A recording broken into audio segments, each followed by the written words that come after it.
a bullet. And Honorable Speaker, my follow-up supplementary would be for the Cabinet Secretary to just confirm that it is true there are youths who died during the protests, and whether some of them died as a result of beatings.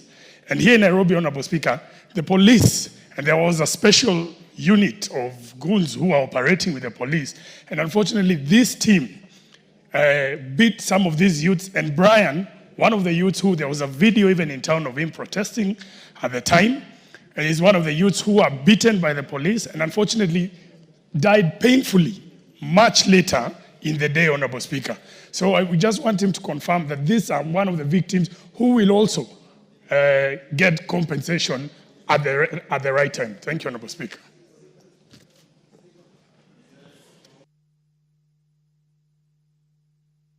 Thank you, Honorable Speaker.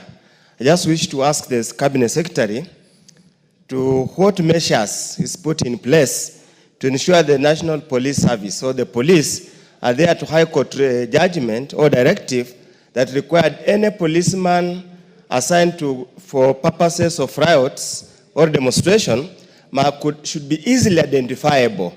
That's by name, they have a tag, they don't put on masks to conceal their faces, they don't put hoods to conceal their identity, and their uniform. Because, Honorable Speaker, we have seen so many plainclothes people, nobody knows whether they are security men or they are hooligans or the terrorists, as he calls them, working hand in hand with the police.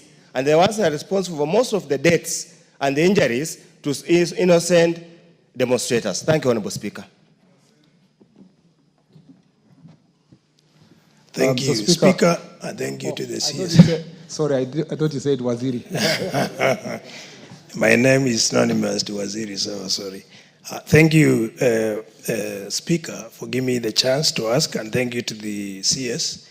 I'm happy that you are going to compensate the victims. Matu lost 2 lives. But my question, what about those who lost properties? So can you clarify whether you are going to compensate those who lost properties? Thank you.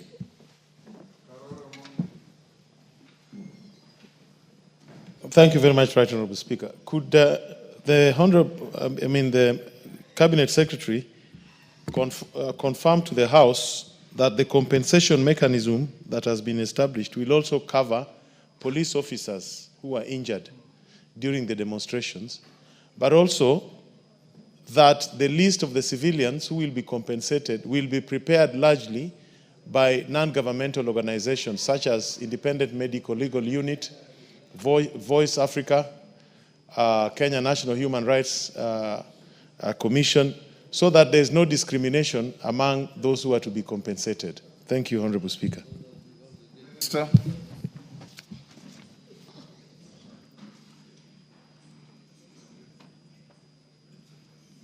Mr. Speaker, first let me say, yes, there are people who died in the demonstrations, not as a result of bullets, Mr. Speaker, but different injuries. You remember that, Mr. Speaker, there were all kinds of hooligans who are carrying stones, some machetes, Mr. Speaker, others they had rungus and all kinds of crude weapons.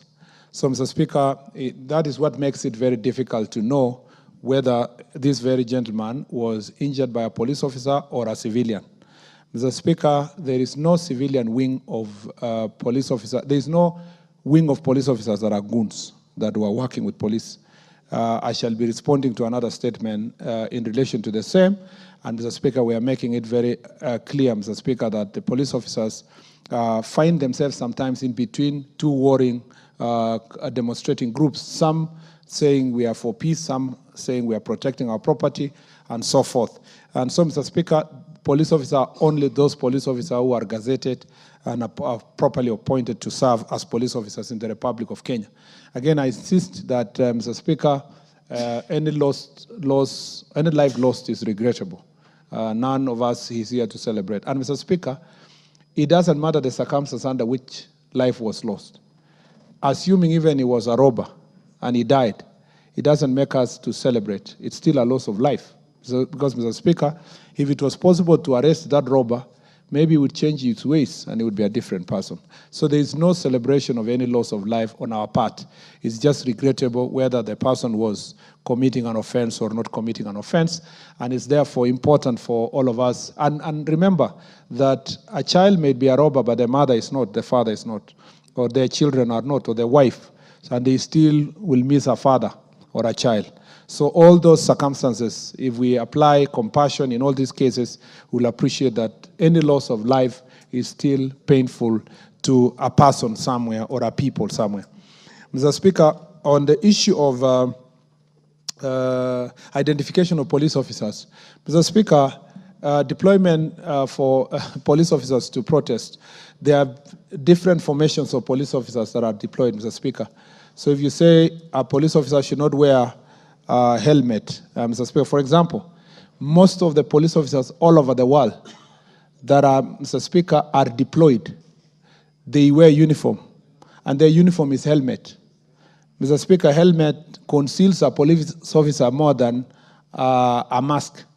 So the order from from any court that says that all police officers should wear their uniform, then it is clear that when they wear the helmets, they are wearing their uniform. It's also clear that police officers who are serving as DCI do not have uniform. They are always on civilian.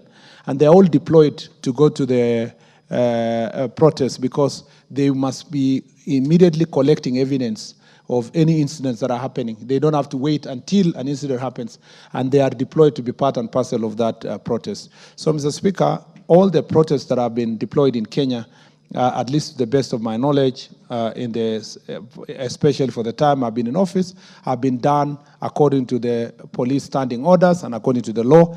And, Mr. Speaker, nothing has gone or breached the provisions of the law. Mr. Speaker, in also, just for you Minister, to understand, you seem to be importing a new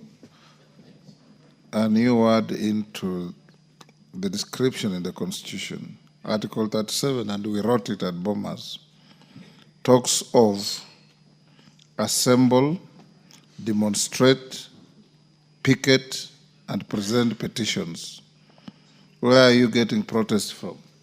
Because a demonstration is not necessarily a protest. Mr. Speaker, the English definition of protest, Mr. Speaker, would include picketing and demonstrations, if I am not wrong. And, Mr. Speaker, if we have to stick to Article 37, then I can say demonstrations. Yes. But sometimes what we witness in Kenya are not necessarily demonstrations. Because the moment it becomes a riot, it ceases to be a demonstration. Yes, yes. Protest may not be negative, but when it becomes riots, Mr. Yes. Speaker, definitely they cease to be constitutional. And in most cases, they're not. They're always riots, Mr. Speaker. Starts as demonstrations, and at some point they are taken over by riots. Mr. Speaker, I was at the stage of identification. So just to conclude, Mr. Speaker, deployment of police officers, I know that sometimes there have been judicial overreach, and they say when you deploy police officers to any operations, they must be seen, identification, and cover themselves, because the judge who is making that decision is making it at a comfort in his office in Milimani with air condition. But when you deploy our police officers to Liboi, Mr. Speaker, or to somewhere in Kibish, or somewhere in Lamu or Kiunga, Mr. Speaker, there are many, many other things we do that are supposed to protect our police officers. So it's not a straitjacket thing. And sometimes courts make decisions that they cannot enforce, because someone is saying you dress in a particular manner, but the police officer will not be there when the judge is not going to be there when the police are fighting Al-Shabaab to monitor how they will dress and how they will look like. So, Mr. Speaker, this is a sensitive area, and I have always insisted that across the arms of government, there must be an understanding of what is called national interest that is beyond our sectarian competition or political competition that we have. Mr. Speaker, on compensation of loss of property, at the moment, the directive of His Excellency the President in establishing this compensatory mechanism does not include compensation for property.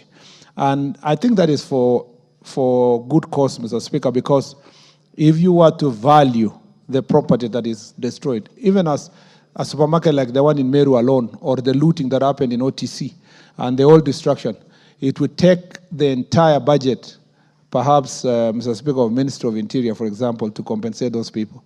And then we would be encouraging also goons and criminals to be destroying property, and then people are compensated.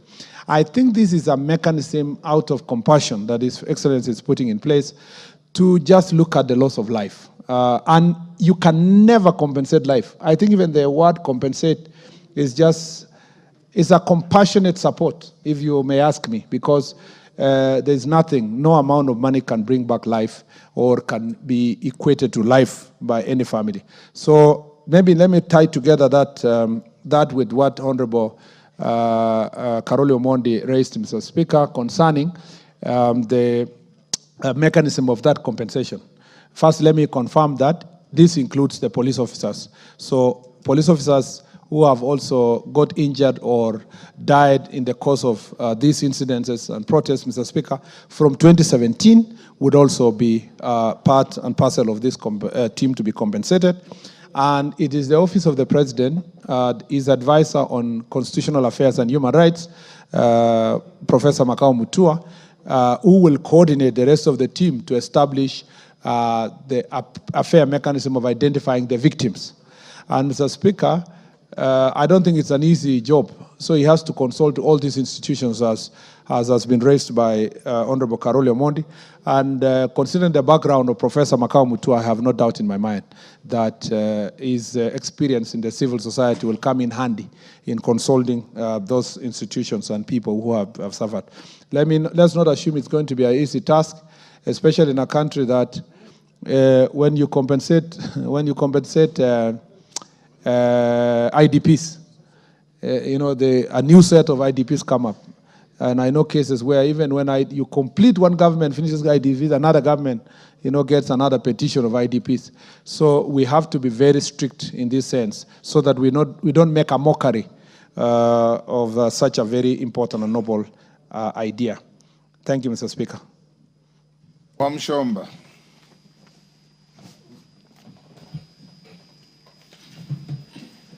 Gadhoni Wamshomba.